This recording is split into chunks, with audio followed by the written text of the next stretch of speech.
Hari ini kita akan belajar kembali, dan apa yang saya sampaikan hari ini akan menyinggung banyak orang, memang akan menyakitkan. Nanti akan ada orang-orang tersinggung. Kalau orang itu yang dengarkan tersinggung itu bagus, artinya perlu bertobat dan berubah. Saya pun sampai hari ini terus belajar untuk berubah, belajar terus berkenan di hadapan Tuhan, sehingga apa yang saya sampaikan itu saya hidupin. Saya didapatin menjadi hamba Tuhan yang murni dan berkenan di hadapan Tuhan. Saya izinkan Tuhan mengkoreksi hati saya. Setiap firman yang saya pelajarin, yang saya makan, yang saya renungkan, saya hidupin, harus membersihkan yang di dalam hati kita. Hati Bapak Ibu harus dibersihkan oleh firman. Makanya ketika Bapak Ibu mendengarkan firman yang keras, menyakitkan, menegur, menasihatin, bersyukur, itu sebagai proses pemurnian yang di dalam hatimu. Kita nggak bisa pilih-pilih ayat. Ayat yang satu bagus, yang satu kurang bagus. Ayat satu kayaknya nemplak buat kita nggak usah pakai. Kita pakai ayat yang menyenangkan. Nggak bisa. Semua firman yang tertulis dalam kebenaran firman ini, dalam Alkitab ini, kita harus hidupin. Kita nggak bisa pilih-pilih firman. Dan saya percaya, kalau Bapak Ibu dengarkan firman, dan firman itu menyakitkan, rasanya nemplak negur, itu artinya hatimu disentegur Tuhan, disentil Tuhan, dan perlu berubah menjadi seperti apa yang Tuhan mau. Karena bagian kita adalah melakukan kebenaran firman Tuhan. Hari ini kita akan belajar nabi-nabi dan guru-guru palsu yang menyesatkan. Bahas akhir-akhir zaman ini banyak hamba Tuhan yang menyesatkan. Memang khotbahnya benar, tapi kelakuannya nggak benar. Banyak orang ngomong tentang ini dan itu, tetapi apa yang dihidupinya lain. Dan hari ini kita sama-sama belajar. Di 2 Petrus pasal yang kedua, mulai ayat yang pertama. Sebagaimana nabi-nabi palsu dahulu tampil di tengah-tengah umat Allah, demikian pula di antara kamu akan ada guru-guru palsu. Tetap ada. Kalau di zaman perjanjian lama itu ada nabi palsu, zaman hari ini pun perjanjian lama ada nabi palsu, perjanjian baru ada nabi palsu, ada guru-guru palsu. Sampai hari ini pun masih ada. Demikian pula di antara kamu akan ada guru-guru palsu. Mereka akan memasukkan pengajaran-pengajaran yang sesat, yang membinasakan. Kalau ngajar yang sesat, ya mudah sekali kita kenalin. Tadi seseorang itu sesat apa tidak, ya diuji aja apa yang diajarkan, apa yang dia hidupin, apa yang dilakukan. Ketahuan persis kok. Hamba Tuhan itu murni apa tidak kan ketahuan dari apa yang dia hidupin, apa yang diajarkan. Ketahuan persis pengajarannya, sumbernya dari mana, fokusnya kemana. Makanya saya bilang berkali-kali kalau ada hamba Tuhan narik jemaatnya fokus pada dirinya, tinggalin itu pendeta. Itu pendeta ngawur. Tapi kalau hamba Tuhan itu narik semua orang untuk kenal Tuhan, hidup dalam kekudusan, hidup dalam kesucian, hidup dalam kebenaran, hidup menyenangkan Tuhan, itu baru hamba Tuhan benar. Tapi banyak orang pakai nama Tuhan untuk menyenangkan dirinya sendiri. Ngajarnya hanya untuk kepentingannya sendiri. Bapak Ibu makanya perlu belajar firman. Semakin Bapak Ibu ngerti firman, perlu bertumbuh di dalam Kristus, banyak menyembah Tuhan. Jadi tahu, memiliki kepekaan. Ini pendeta ini ngomongnya nggak benar ini. Ini hamba Tuhan ini benar ini. Hamba Tuhan ini ngomongnya firman tapi hatinya nggak murni. Ketahuan. Roh Kudus nanti singkapkan segala sesuatunya dengan baik. Kalau Bapak Ibu dewasa rohani loh. Tapi kalau Bapak Ibu nggak ngerti apa-apa, ya pendeta ngomong apapun kamu terima. Karena nggak semua pendeta yang diomongin itu benar. Lihat aja di YouTube itu kan banyak yang ngajar ngawur. Makanya Bapak Ibu, saya berdoa Bapak Ibu yang dengarkan apa yang saya ajarkan. Bapak Ibu semakin hari semakin kenal Tuhan, semakin diubah dengan Tuhan, semakin tumbuh dewasa dengan Tuhan. Tidak mau disesatkan dengan tipu daya segala macam. Karena hamba Tuhan banyak pakai tipu daya. Segala macam pakai atas nama Tuhan, tujuannya untuk uang, tujuannya untuk berdiri sendiri. Bahkan mereka nyangkal penguasa yang telah menebus mereka, dengan jalan demikian segera mendatangkan kebinasaan bagi mereka. Ini orang-orang ini kelihatannya ini nyembah Tuhan, ngagung-ngagungan Tuhan, padahal di kelakuannya menyangkal kekuatan Tuhan. Terbukti dari apa yang diperbuat, apa yang dilakukan. Apa yang diajarkan akan membuktikan, akan menghasilkan kehidupan yang benar di hadapan Tuhan apa tidak. Makanya hati-hati Bapak Ibu dengar pengajaran. Kalau Bapak Ibu dengar pengajaran salah, Bapak Ibu terima loh. Seumur hidupmu kamu akan terima cara pandang yang salah, loh, pengajaran yang salah. Tapi kamu kalau peka di dalam Tuhan, tumbuh di dalam Kristus, semakin hari hidupmu didewasakan harusnya. Semakin peka ngerti Tuhan. Banyak orang akan mengikuti cara hidup mereka yang dikuasai hawa nafsu. Kalau ngajarnya ngaco, pengajarnya ngawur, penuh hawa nafsu. Dan karena mereka jalan kebenaran akan dihujat. Kalau pengajaran itu penuh hawa nafsu, kan macam-macam hari ini. Hari ini banyak orang ngajar di media sosial. Hari ini bahkan di gereja, gembala pun bisa ngajar. Bisa ngajar firman, tapi fokusnya kepada diri sendiri itu bisa. Bisa pakai firman Tuhan, pakai atas nama pelayanan, tapi pelayanan itu fokusnya pada diri sendiri. Bahkan memperbudak orang-orang melayaninya itu fokus pada pekerjaannya menghasilkan keuntungan, bukan untuk Tuhan. Kalau ada gereja, ada hamba Tuhan, mengikat jemaatnya begitu rupa, jadi terbelenggu secara tidak langsung, harus ini, harus itu, tanpa memiliki kemerdekaan, dan hidupnya sebenarnya sedang dimanipulasi, dijerat. Tujuannya apa hamba Tuhan seperti ini? Adalah uang. Kita lihat akhir-akhir ini banyak hamba Tuhan investasi dari hasil persembahannya ke beberapa koperasi, beberapa hal yang salah, dan ujungnya uang mereka hilang. Bayangin, apa mereka suatu hari nggak bertanggung jawab di hadapan Tuhan? Bahkan ini pendeta bisa ngomong kalau kita nggak boleh tamak, kita nggak boleh ini. Padahal kelakuannya sudah tamak. Inilah pengajar-pengajar palsu sebenarnya. Kalau orang ngomong, hamba Tuhan itu ngomong nggak seperti apa yang dia hidupin, ajarannya itu palsu sebenarnya. Nah, kalau Bapak Ibu terima pengajaran seperti ini, ujungnya jadi apa? Ujungnya jadi apa? Hati-hati, semuanya akan transfer. Nanti ini banyak orang akan mengikuti cara hidup mereka yang dikuasain hawa nafsu karena pengajarannya salah, pemimpinnya ini pengajarnya penuh hawa nafsu, serakahan, ketamakan, fokusnya pada uang. Karena hamba Tuhan hari ini banyak yang fokusnya pada uang. Ini banyak nih yang tersinggung ya bertobat, tapi juga banyak hamba-hamba Tuhan yang murni. Saya sering sebutkan, ada satu hamba Tuhan tuh murni itu, Pak Ari Wibowo tuh, di GBI Cut Mutia kalau nggak salah, di Bekasi itu, di pelayanan murni. Sampai hari ini, dia bukan hamba Tuhan yang kaya loh, dia hamba Tuhan yang sederhana. Tapi sampai hari ini memberikan sembako buat para jemaatnya, ini patut contoh nih. Tapi pada banyak juga hamba-hamba Tuhan yang gerejanya kaya, persembahannya gede sekali, tapi persembahannya diinvestasikan kepada saham, diinvestasikan kepada kripto mungkin, diinvestasikan kepada robot trading, diinvestasikan kepada koperasi yang bangkrut. Ada. Nggak perlu disebutkan. Kalau kayak seperti itu, harusnya itu uang persembahan untuk jemaat, untuk gereja Tuhan, tapi dipakai untuk kepentingan sendiri. Hati-hati. Udah dikuasain ketamakan. Kalau pendetanya dikuasain ketamakan, maka pengajarannya, jemaatnya akan ngikutin. Karena banyak orang akan mengikuti cara hidup mereka. Dikuasai nafsu, karena mereka jalan kebenaran akan dihujat. Nih. Dan karena serakahnya guru-guru palsu itu akan berusaha mencari untung dari kamu dengan cerita isapan-isapan jempol mereka. Bahkan pakai firman pun dimanipulasi. Kalau engkau nggak turut sama pemimpin, engkau akan kena kutuk dan lain sebagainya. Padahal sebenarnya fokusnya harus pada gembalanya, bukan pada Tuhan. Ketika pendeta ngomong seperti itu dan tujuannya adalah uang, itu sudah palsu dan sesat. Simpel kan? Saya nggak sebut nama. Saya nggak menghakimin semua orang.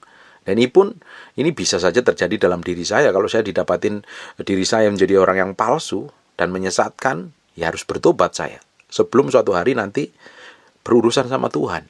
Ini banyak kalau hamba Tuhan melakukan hal seperti ini, atau pemimpinmu melakukan hal seperti ini. Fokusnya deketin orang karena uang. Kalau yang kaya dilayani, tapi yang miskin dicuekin. Bikin gereja di tempat-tempat kaya. Dan ketika gereja butuh uang, minta sama jemaat. Tapi ketika jemaat butuh uang, disuruh berdoa, itu kan namanya kurang ajar. Ini pendeta-pendeta kurang ajar. Saya melihat banyak hamba Tuhan yang murni itu banyak. Tapi saya ngomong hari ini terutama orang yang tamak nih, hamba Tuhan yang tamak. Awalnya sih murni, lama-lama ngelihat pelayanan itu ada duitnya. Akhirnya apa? Hatinya tuh melenceng, hatinya jauh daripada Tuhan. Dengerin banyak pendeta yang mata duitan. Ada. Kalau engkau deketin orang kaya untuk uang tujuannya, untuk belas kasihan supaya kamu diberkatin, hidupmu tuh udah ngaco, udah jahat, melenceng dari kehendak Tuhan. Dan banyak orang kaya hari ini sadar. Orang kaya itu tahu hamba Tuhan murni apa tidak. Ini hamba Tuhan mata duitan, mereka tahu. Mereka hanya diam saja. Dia menghormatin gelar pendetanya aja, tapi sebenarnya dia sudah muak dengan kejadian seperti itu. Jadi saya berdoa dibangkitin satu generasi hamba Tuhan yang pelayanannya murni. Tidak mungkin ada kebangunan rohani tanpa ada kemurnian hati loh. Bagaimana terjadi kebangunan? Isinya tamak kok, isinya hanya uang, aset, ini beli itu, beli ini. Tujuannya untuk diwariskan kepada generasi anak-anaknya. Tujuannya kan ketamakan. Kasih persembahan, harus dipaksa kasih persembahan. Ini dengan itu, tanda-tanda. Seperti judi aja, apa bedanya dengan itu yang kemarin di kepolisian Binari itu. Binari atau Binomo itu. Katanya ini dagang tapi ternyata judi. Aduh, kan memalukan. Bayangin kalau gereja memalsukan pengajarannya. Nanti kalau kamu nabur, nanti kamu akan nuai 30, 60, 100 kali ganda. Itu enggak ada itu ayatnya seperti itu tuh. Yang disampaikan tuh firman tuh bukan uang. Untuk ayat itu ngomong tentang firman, kebenaran, bukan uang. Tapi itu ayat itu dimanipulasi oleh banyak hamba Tuhan serakah untuk memberikan persembahan. Dengerin baik-baik. Kita memberikan persembahan itu bukan atas dasar kita ingin menuai 30-60 kali ganda. Dan nggak ada ayatnya itu. Seorang petani, dia tahu persis. Dia nggak tahu akan menuai berapa. Ketika dia nabur benih 1 ton, dia nggak tahu hasilnya itu berapa ton. Karena tidak pernah tahu. Tapi kalau ada petani yang ngeklaim bahwa dia nabur 1 ton, dia menuai 100 ton, 60 ton, dan 30 ton, itu petani edan. Kalau ada hamba Tuhan, maksa jemaatnya harus kasih ini, kasih itu, dan menjanjikan akan diberkati ini dan itu, dapat dipastikan pengajarannya ngawur. Tidak ada yang bisa dipastikan. Kita bisa menabur satu tempat, kita bisa menuai tempat lain. Dan tidak pernah tahu, kita menuai dari mana. Yang kita tahu, bagian kita adalah menabur. Menabur kan nggak harus gereja. Kalau digerakkan di gereja lokal, is oke. Tapi kalau kamu menabur untuk orang-orang miskin, orang-orang susah, itu memang Tuhan gerakkan. Dan akhir zaman, harusnya anak-anak Tuhan yang diberkati ini bergerak untuk pelayanan diakonia. Memberi makan orang-orang susah, memberi makan orang-orang miskin. Saya sudah ngomong berkali-kali, dari setiap berkat yang Tuhan percayakan sama kita itu, ada hak untuk orang-orang susah, untuk hak orang-orang miskin. Tapi kalau semuanya kita makan, dan kita nggak ada yang tabur, nggak ada yang dibagikan kepada orang miskin, kamu akan nuai apa? Orang benihmu kamu makan semua. Bayangin nih. Tapi ini dipakai untuk memanipulasi para jemaat Tuhan. Sehingga mereka harus memberikan, harus ke gereja. Nggak harus ke gereja. Kita bisa digerakkan kemana saja. Bisa ke hamba Tuhan siapapun juga kok. Saya ngomong dalam hal ini, dan ini pasti jadi pertentangan. Tapi menurut saya akan sampaikan kebenaran apa adanya. Ketika Bapak Ibu dipaksa, jemaat gerejamu, gembalamu memberikan persepuluhan. Dan kamu hanya punya uang satu-satunya itu, yang jatah harus diberikan persepuluhan. Tapi di sisi lain kamu ngelihat orang tuamu sakit, perlu ke rumah sakit. Atau saudaramu sakit, perlu biaya rumah sakit. Saya anjurkan, harus diberikan dulu kepada orang tua yang lebih membutuhkan daripada ke gereja. Buat apa kita kasih persembahan tapi orang tua kita keleleran, kekurangan. Saudara kita menderita. Terus kita kasih ke gereja. Kita harus pakai uang kita ini dengan hikmah dan pengertian loh. Saya tidak anti memberi persepuluhan. Saya memberi persepuluhan. Harus memberi persepuluhan. Tapi kita harus tahu persis. Ketika kamu harus memberi gereja tapi keluargamu kekurangan, menderita, persembahanmu apa yang berguna di hadapan Tuhan? Bukankah kamu harus ngurusin orang yang di depan matamu yang kelihatan kelaparan, yang perlu makan, butuh duit, yang menderita itu? Karena banyak orang memberikan persembahan ke gereja hanya untuk dihormati. Untuk dihormatin gembalanya. Tapi kalau gereja itu besar, pendetanya gede, dan punya nama besar, banyak orang ingin cari muka dengan memberi persembahan. Persembahanmu akan berbau najis di hadapan Tuhan. Kita itu memberi persembahan itu atas dasar karena kita mengasihi dan mencintai Tuhan. Kita ini hanya pengelola, bukan pemilik dari harta Tuhan yang dititipkan kepada kita. Makanya ketika Tuhan berkatin kita, mental kita adalah mental pengelola, bukan mental pemilik. Tuhan sebagai pemiliknya, Dia ketika Dia suruh memberkati si A, si B, si C, kita lakukan bagian kita. Tapi banyak pendeta, terutama gembala sidang yang serakah dan tamak itu, dia akan ngajar yang ngawur untuk keuntungannya sendiri. Namanya juga guru palsu kan. Makanya ngomong begini, dan ayat 3 nih ya. Dan karena serakahnya guru-guru palsu itu, akan berusaha mencari untung dari kamu yang dengerin firman Tuhan ini, dengan cerita-cerita isapan jempol mereka. Kan banyak nih, ngelawan pemimpin nanti kena kutuk nih, kamu susah kerja, itu ngaco, itu nggak ada ayatnya seperti itu. Kalau ngancem, ayat firman Tuhan, kebenaran firman Tuhan kita ngerti itu untuk memerdekakan kita, bukan untuk ngancem orang lain. Memang kita nggak boleh melawan pemimpin, kita harus respect dan hormat. Tapi kalau ada pemimpin nakut-nakutin jemaatnya dengan berbagai cara, memutarbalikkan kebenaran, dan tujuannya adalah uang, termasuk guru-guru palsu. Sekalipun dia ngomong firman kelihatannya benar, tapi dari kemurnian hatinya, dari sikap hidupnya, dari cara dia ngajar, dari motivasinya, sudah palsu di hadapan Tuhan. Tapi untuk perbuatan mereka itu hukum telah lama tersedia. Dan kebinasaan tidak akan tertunda, tinggal tunggu waktu aja. Orang yang ngajar-ngajar seperti itu tinggal tunggu waktu aja. Tunggu waktunya, akan habis semuanya. Nanti kita akan bahas selanjutnya. Ayat yang keempat, sebab jika Allah tidak menyayangkan mereka dosa, ini nggak usah bahas lah. Nah, sekarang kita buka ke Matius pasal yang ke-13, mulai ayat yang ke-24. Ini perumpamaan tentang lalang dan gandum. Yesus membentangkan suatu perumpamaan lain kepada mereka, katanya, hal kerajaan surga itu seumpama orang yang menabur benih yang baik di ladangnya. Tetapi pada waktu semua orang tidur, datanglah musuh menaburkan benih lalang di antara gandum itu, lalu pergi. Ketika gandum itu tumbuh dan mulai berbulir, nampaklah juga lalang itu juga. Maka datanglah hamba Tuhan ladang itu kepadanya dan berkata, Tuhan, bukankah benih baik yang Tuhan taburkan di ladang Tuhan? Tapi dari manakah lalang itu? Jawab Tuhan itu, seorang musuh yang melakukannya. Lalu berkatalah hamba-hamba itu kepadanya, jadi maukah Tuhan supaya kami pergi mencabut lalang itu? Tetapi ia berkata, jangan, sebab mungkin gandum itu akan tercabut pada waktu kamu mencabut lalang itu. Ayat 30, perhatikan baik-baik.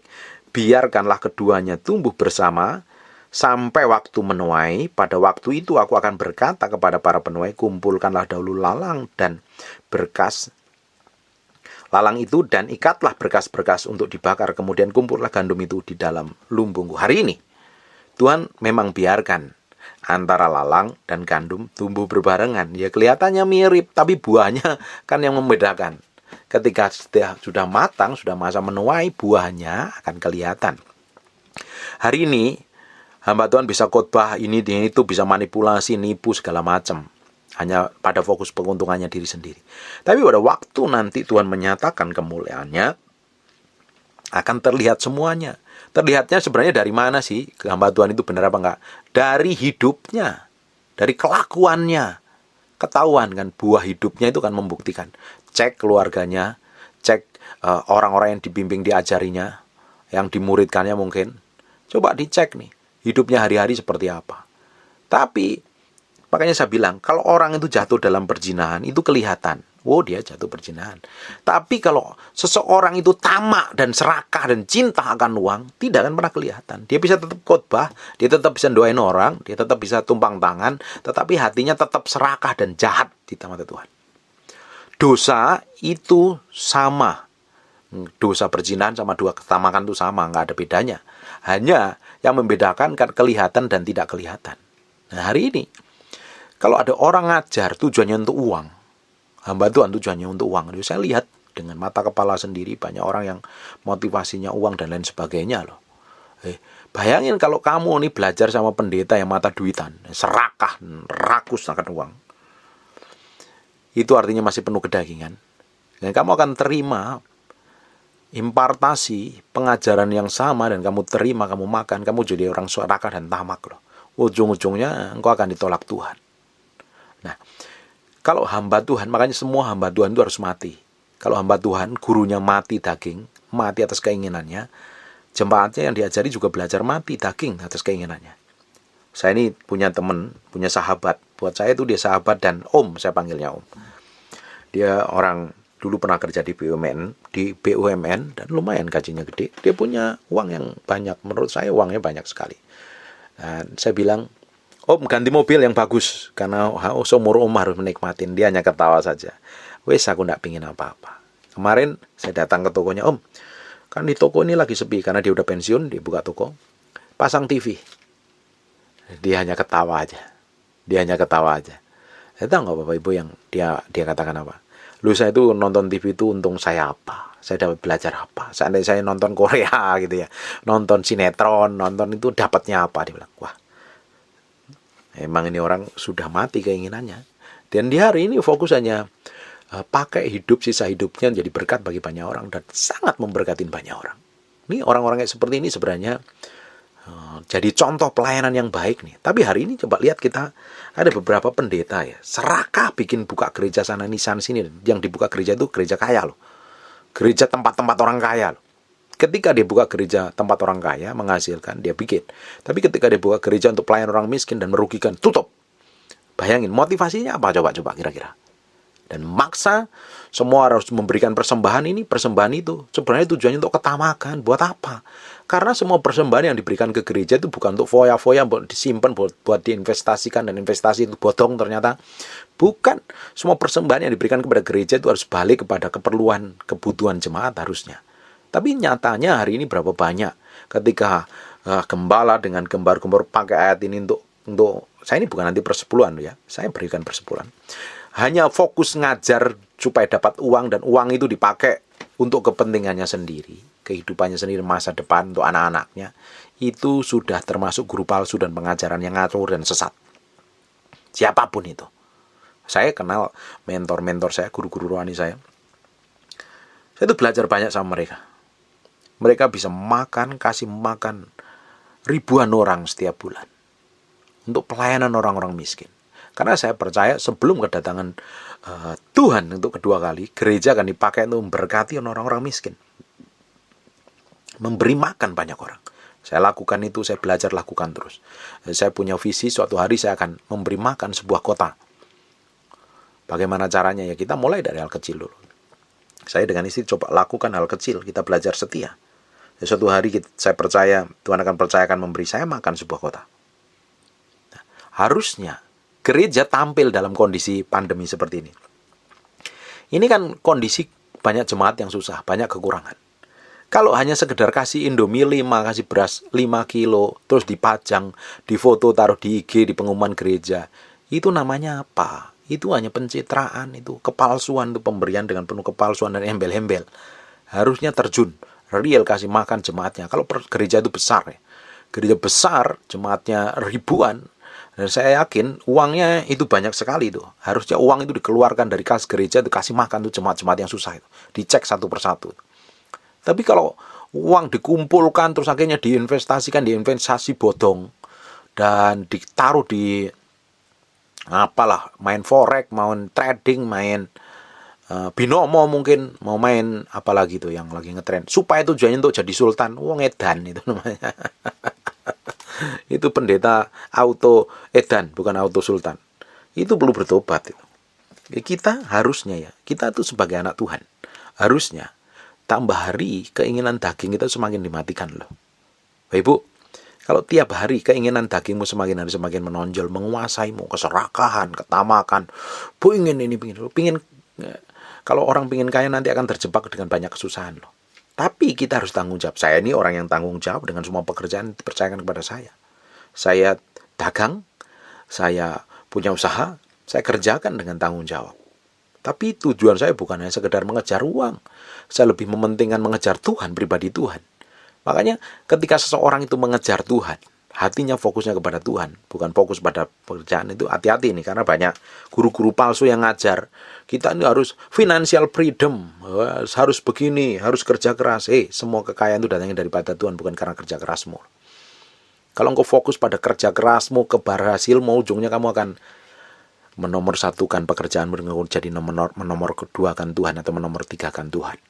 Bagian kita harus hati-hati nih, banyak pengajaran nih seperti ini. Bagian kita harus menomorsatukan Tuhan. Karena banyak motivator ngajarin fokus untuk keberhasilan, kejar kekayaan, financial freedom dan lain sebagainya loh. Kita memang harus diberkatin Tuhan, kita harus bekerja dengan penuh hikmat dan pengertian dan tanggung jawab, karena di sana Tuhan mulai akan memberkatin kita. Ketika Tuhan berkatin kita lewat pekerjaan usaha kita, kita pakai untuk berkatin banyak orang. Bukan untuk ketamakan, untuk pamer diri, untuk kepuasan diri kita sendiri. Dari setiap rupiah yang Tuhan percayakan kepadamu, ada bagian untuk orang miskin. Makanya, kalau kita ini semakin cinta Tuhan, semakin mengasihi Tuhan, semakin menyembah Tuhan, semakin berjalan, keinginan dagingmu tambah hari tambah mati. Kita harus mati terhadap semua keinginan kita sendiri. Jadi keinginan kita hanya fokusnya bagaimana berkenan di hadapan Tuhan, bagaimana menyenangkan Tuhan, bagaimana melayani Tuhan. Tapi kalau engkau jadi hamba Tuhan, jadi gembala sidang, engkau fokus ngumpulin uang, fokus pada jemaatmu gede, supaya persembahannya gede, fokus engkau untuk bangun bangunan, buat apa? Yang perlu kita bangun itulah manusia, bukan gedung. Ya, kalau diberkati beli punya gedung ya bagus sebagai sarana tempat. Tapi kalau fokusnya untuk gedung ini, gedung itu, buat apa? Toh hari ini kan nggak bisa ibadah di gedung, kebanyakan ibadah online. Ya. Kalau semakin hari semakin daging kita nonjol, kemauan kita, ketamakan kita, keserakahan kita, hidup kita semakin hari semakin ngawur, semakin kacau dan berantakan. Artinya engkau tidak dekat sama Tuhan, engkau dekat sama setan. Dan engkau dekat dengan daging, engkau dekat dengan dunia. Seharusnya kita sebagai orang percaya, semakin kita kenal Tuhan, semakin kita memiliki kedalaman dengan Tuhan, semakin hari keinginan dagingmu itu real mati, benar-benar mati. Jadi hidupmu memang bekerja, melakukan aktivitas usaha seperti layaknya biasa, tapi keinginan yang di dalam hatimu pingin mati bersama Kristus. Melakukan kehendak Tuhan saja, menyenangkan Tuhan saja. Di hari ini yang kita perlu kejarkan perkenanan Tuhan dan perkenanan Tuhan. Tadi saya agak sedikit ngomel dengan adik ipar saya. Orang kalau udah marah nggak terkontrol, semua disalahkan, mulutnya jadi jahat. Saya marah sekali. Ya, tapi marah saya itu pakai hikmat. Saya bilang kalau kita ini kerjaannya nuduh orang lain, maki-maki orang lain, jelekin orang lain, dan kita ngomong firman, pakai firman untuk bela diri, tapi orang di samping kita nggak bahagia dengan hidup kita, engkau itu ngawur loh hidupmu loh. Orang yang di sampingmu harus bahagia denganmu, istrimu harus bahagia dengan kamu, menikmati Tuhan melalui hidupmu, anak-anakmu bisa menikmati Tuhan melalui hidupmu, suamimu bisa menikmati Tuhan melalui hidupmu, orang tuamu bisa menikmati Tuhan melalui hidupmu. Kalau tidak, kekristenanmu palsu. Engkau bisa ngomong firman tapi palsu. Bahkan orang banyak kepahitan dan sakit hati. Nah, semua itu dimulai dari kemurnian yang di dalam hati ini harus benar. Kemurnian hati itu dalam benar.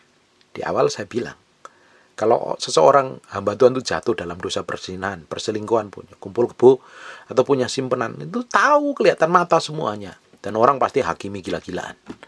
Karena dosanya merasa dosa itu besar sekali. Tapi bagaimana dengan orang yang ngelola uang salah, uang gereja salah, uang persembahan salah, dikelola untuk kepentingan sendiri, dan ketamakan dan serakahan. Apakah dosanya sama dengan dosa perzinahan? Sama lah, namanya dosa tetap dosa. Dosa itu adalah pelanggaran terhadap kebenaran firman Tuhan. Bukan dosa karena ini dengan itu. Dosa adalah semua pelanggaran terhadap kebenaran firman Tuhan. Hukum dan ketetapan Tuhan dilanggar, dosa. Bayangin, kalau hatimu tamak dan serakah, siapa yang bisa hakimi? Siapa yang bisa tahu? Siapa yang bisa lihat? Kan hatimu. Yang bisa hakimi kan Tuhan sendiri. Yang bisa lihat adalah kamu dengan hati Tuhan sendiri. Nah, kalau hati tidak murni, fokus kita adalah uang. Pelayanan tujuannya untuk uang, ngelayanin orang tujuannya untuk uang, bikin gereja tujuannya untuk uang, dan uang. Itu jadi orang yang tamak dan serakah. Coba contoh, saya kasih contoh.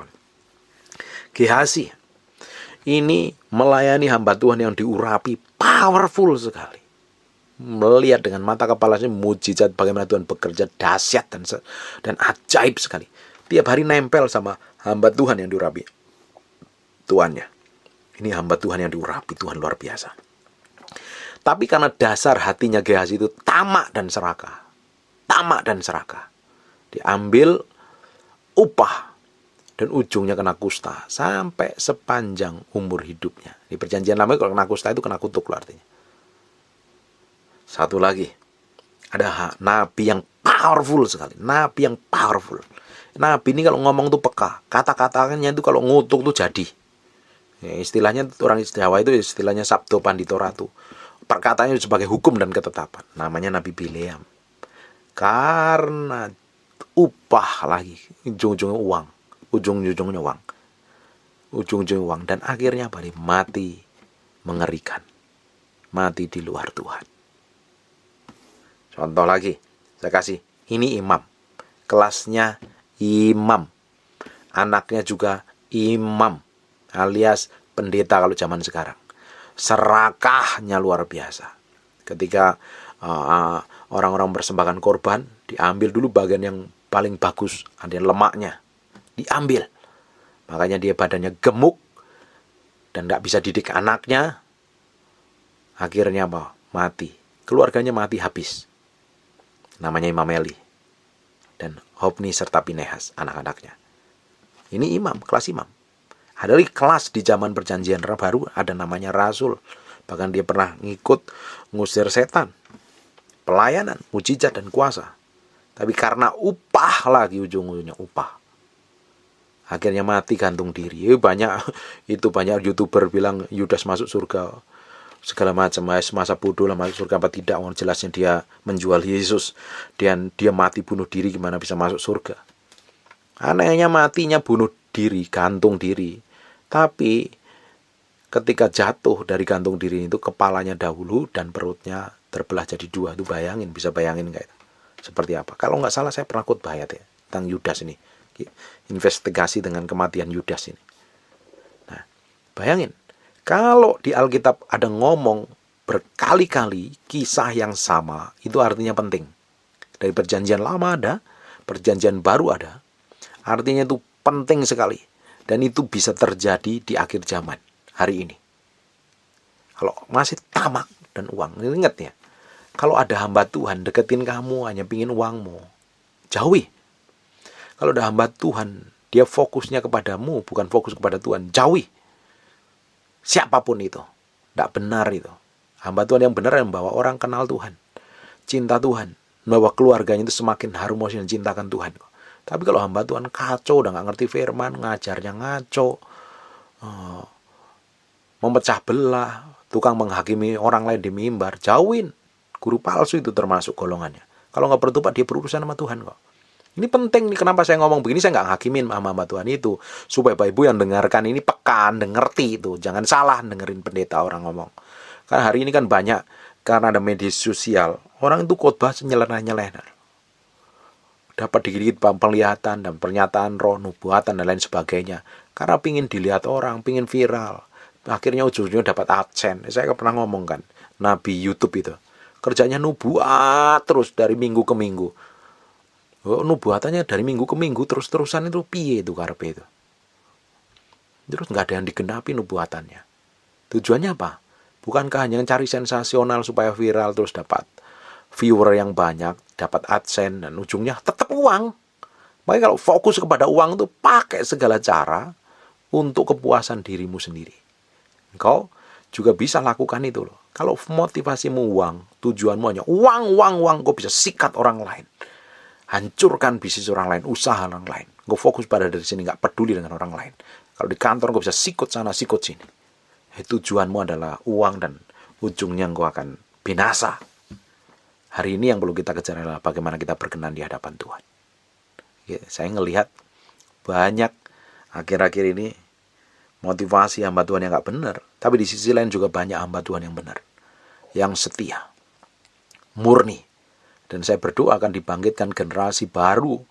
Yang baru, benar-benar baru memiliki kemurnian hati memberitakan kebenaran firman Tuhan. Bukan untuk keuntungan yang serakahan. Buat pendeta-pendeta yang dengerin. Saya ini kan bukan orang terkenal. Bukan pendeta terkenal. Tapi kalau sampai engkau kejebak dengerin khotbah saya ini dan tersinggung, engkau perlu bertobat. Saya sampaikan apa adanya.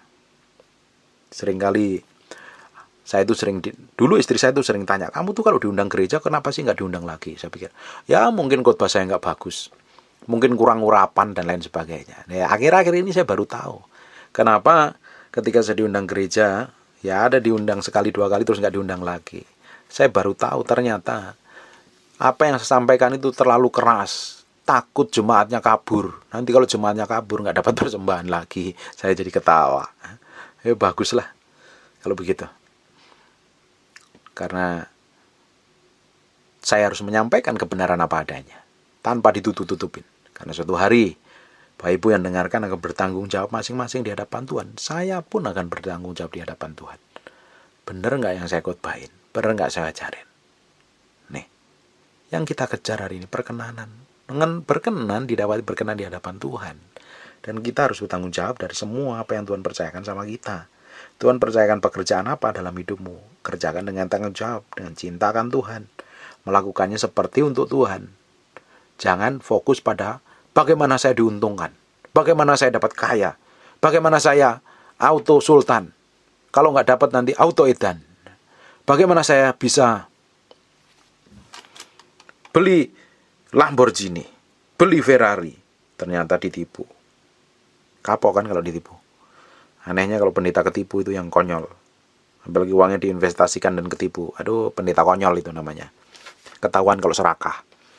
Perlu bertobat. Uang persembahan dipakai untuk kebutuhan jemaat, bukan untuk kepentingan diri sendiri. Nah, kepentingan diri sendiri ya boleh, tapi jangan hidup dengan keserakahan. Amin. Saya ini ngomong seperti itu, hati saya itu merdeka. Seringkali saya nggak ngarepin persembahan dari semua pelayanan saya. Saya bertahun-tahun nggak terima persembahan. Baru akhir-akhir ini aja terima persembahan.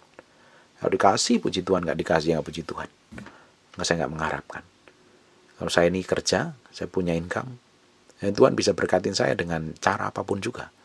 Tapi kalau buat gembalaan, dengerin khotbah seperti ini akan shock loh. Nanti income-ku hilang. Itu bukan ajarannya sesat, itu pendeta sopo itu katanya. Sesat itu. Pasti gitu. Ya bagus. Kan ketahuan nanti lalang dan gandum. Hari ini pendeta yang mata duitan dan pendeta yang murni tumbuh bareng. Tapi suatu hari akan dibedakan. Engkau jemaat yang mata duitan serakah, tamak, pelit kikir dan lain sebagainya, sama hamba Tuhan yang murni, setia, generous, murah hati dan sebagainya, tumbuh bareng. Tapi suatu hari akan ketahuan, dipisahkan. Buah dari buah, kenapa? Kalau gandum akan ada bulir buahnya. Tapi kalau lalang nggak ada buahnya. Buat apa disimpan? Dibakar saja. Bukankah Tuhan juga akan dapatin hidup kita seperti itu? Yang akan membuktikan kita ini lalang apa gandum. Kalau didapatin kita ini memiliki buah. Dan buah itu bisa dinikmatin banyak orang. Amin. Saya berdoa. Ini firman yang gak enak didengar telinga buat beberapa orang, terutama yang mata duitan. Kau bertobat dan balik pada Tuhan. Sebelum cawan murka Allah itu muncul, saya pun juga koreksi setiap hari hati saya di hadapan Tuhan kok. Karena saya ini ngajar, saya ini khotbah, saya akan dituntut lebih daripada yang mendengarkannya. Bapak Ibu mesti doain saya supaya tetap memiliki hati murani yang murni, tetap hidup kudus dan berkenan di hadapan Allah. Karena saya perlu dukungan doa dari Bapak Ibu terus, supaya saya bisa diberikan umur panjang tentunya, bisa menyampaikan kebenaran firman setiap hari, dan memberkatin banyak orang. Berikan umur panjang dan sehat sejahtera. Udah simple. Apa saja yang saya kerjakan itu supaya berkenan di hadapan Tuhan, dan murni di hadapan Tuhan. Kalau Bapak Ibu doakan itu, saya didapatin murni, Bapak Ibu akan diberkatin. Saya nggak pingin apa-apa. Saya tuh pingin hanya berkenan di hadapan Tuhan. Udah, nggak ada yang lain. Saya ingin didapatin berkenan. Apa yang saya kerjakan, apa yang saya lakukan berkenan. Dan hidup saya jadi berkat bagi banyak orang. Saya juga berdoa Bapak Ibu juga dipakai Tuhan jadi berkat kemanapun Bapak Ibu pergi dan berada. Dan nama Tuhan disebut atasmu, ditinggikan atas hidupmu, keluargamu dipulihkan dan lain sebagainya. Amin.